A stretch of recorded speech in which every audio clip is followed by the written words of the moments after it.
Here we go, the chronological New Testament. Going through it in the order that the books were written. First one we did was James. We said that James was probably written within the first 8 years of the birth of the church. Now, seems like a long time, right? You have the Gospels. When you go to your New Testament and you open it up, the Gospels are there, Matthew, Mark, Luke, and John. And you think, well, they were written right after Jesus ascended into heaven, right? No, not at all. You're talking 25 years later is when those Gospels show up. And the first book, if in fact it was James, I think that it was, that would have been 8 years later, at least. So if Jesus was crucified and ascended in the year 33, 8 years later, 41, some people say it's later than that it maybe came in 45. So what's going on? Well, what's going on is that the apostles who had been with Jesus, the 12, they're going around teaching all over the place. And they were there. They were there for 3 years. And so they're teaching, they're telling the stories, they're telling the accounts, they're making disciples, they're seeing converts, they're baptizing people. And it doesn't come until sometime later. And so oral tradition was very important as well. It says in 2 Timothy, Paul said, that which you've heard of me in the presence of many faithful witnesses, pass on to other men who are able to tell others. So is that 100 years of Christianity, or is that just 3 sort of generations of telling people who are now telling people? So the apostles were telling people, but they also had people that they were bringing along who they would go and tell people. So the letters get written.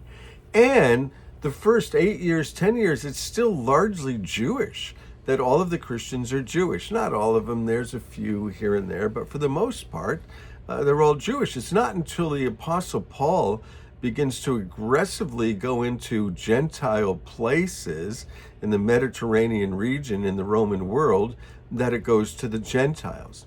So the problems in the early letters are going to be somewhat Jewish because the congregation is still Jewish. And James addresses the issue of works versus faith, because all of these Jewish believers would have come from a place where it was all about works. And they're like, what? Now we don't have to do any works? What's that all about? I don't understand. How is it that we're following God, but we don't have to do any works?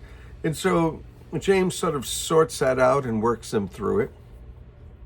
The Apostle Paul, well, he's starting churches in Gentile areas where there's some Jewish influence, but not an awful lot. And when he starts these churches, the people who are zealous for the Jewish faith, for Judaism, just like Paul was zealous for it, Paul went about killing people in order to stop the Christian movement. These people come in and they don't try to stop the Christian movement, they just try to turn it Jewish. And so there's probably a propensity and a desire for a lot of people to say, well, let's do that because it grows out of Judaism anyway. Christianity is Jewish. So the Apostle Paul's like, no, we're not going to stand for that.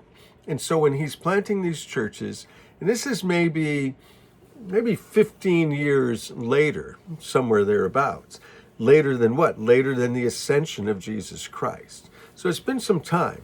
And so put yourself in that position where, you have these Jewish people coming in who are trying to turn them not away from Christianity, but trying to make their Christianity Jewish. So Paul's he's pretty upset about it, and we'll see that.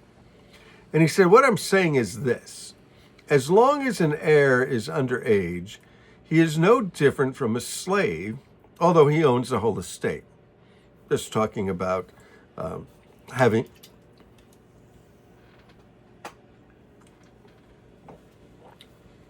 an inheritance, right? And in the ancient world, in the Roman world, a lot of people had slaves. So the heir, if you're going to be the heir and you're, 9 years old and there's a slave working in the house, you're not that much different because you're underneath age, right? You're not going to get all of this yet. So he's talking about the law, the Old Testament law. And it's a little hard to follow here, but let's try. What I'm saying is that as long as an heir is underage, he is no different from a slave, although he owns the whole estate. So he owns it, but not yet. But not yet. The heir is subject to the guardian and the trustees until the time set by the father. Whatever he says, at 13 it will be his, 16, 18, 21, 30. So also, when we were underage, we were slaves under the elemental spiritual principles of the world. But when the set time had fully come, God sent his son, born of a woman, born under the law. She was born into the Jewish system, to redeem those under the law. So she's born under the law. Jesus is there, born under the law, in order to free people from having to obey the law to make themselves right with God. That we might receive adoption to sonship. I love this adoption idea, that God chooses us, wants us. Because you are sons, God sent the Spirit of his Son into our hearts, the Spirit who calls out, Abba, Father. So that's the affectionate designation, title for Father. For some people, the affectionate designation is Father. You don't have to add something to it or some colloquialism. But for us, a lot of us in the States, in the Western world, it's Papa or Dada or Daddy, those kinds of things. And so because we're sons, we're like Dad, Daddy, calling out to him. We belong to him. So it's not a legal relationship as much as it's a father-son relationship. So under the law, the Old Testament law was a legal relationship. If you do these things, keep all of these things, you got the 613 laws that you need to keep every day. So if you do these things, then you'll be right. If you don't do these things, then you're not right. And well, not now, I'm a son. And a son can crawl out to his father. So you're no longer a slave, but you're God's child. And since you're his child, God has made you an heir. So everything that God has is mine. He's going to give it all to me. It's all mine. Formerly, when you didn't know God, you were slaves to those things who by nature are not God's. You were slaves to what? Well, slaves to maybe keeping the law. But now that you know God, or rather are known by him, good correction, huh? Caught himself there. How is it that you are turning back to the weak and miserable forces? So now you're going to try to work your way to God. What are you going to do? Give him maybe more meat, more praise, more toys, more promises. What are you going to do? Do you wish to be enslaved by them all over again? What, are you going to go and get circumcised and tell God, look, now I'm circumcised? Do you want to be enslaved all over again?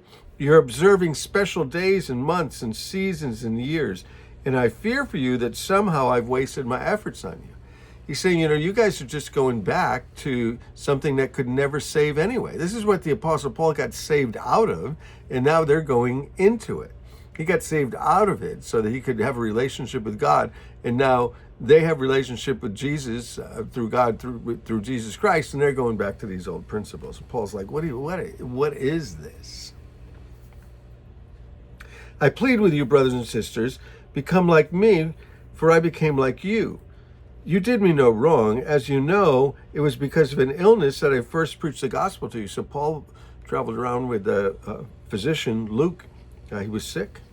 And even though my illness was a trial for you, you didn't treat me with contempt. Instead, you welcomed me as an angel of God, as if I were Jesus himself.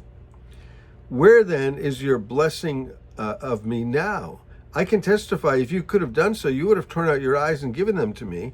Have I now become your enemy by telling you the truth? So Paul probably had some eye disease, and that's why he stopped in the region of Galatia to preach the gospel. He said, these people are zealous to win you over, but for no good. What they want to do is alienate you from us so that you might have zeal for them. They're trying to turn you against us and towards them. It's fine to be zealous, provided that your purpose is good, and so always, not just when I'm with you. My dear children, for whom I am again in the pains of childbirth until Christ is formed in you. How I wish that I could be with you now and change my tone because I'm perplexed by you. This is driving me crazy. Please don't go back. Please, it's Jesus plus nothing, and then plus nothing. What is it? Jesus plus nothing, plus nothing, plus nothing. Hey, we're going to move on in Galatians. Exciting stuff. Chronological New Testament. Bless you.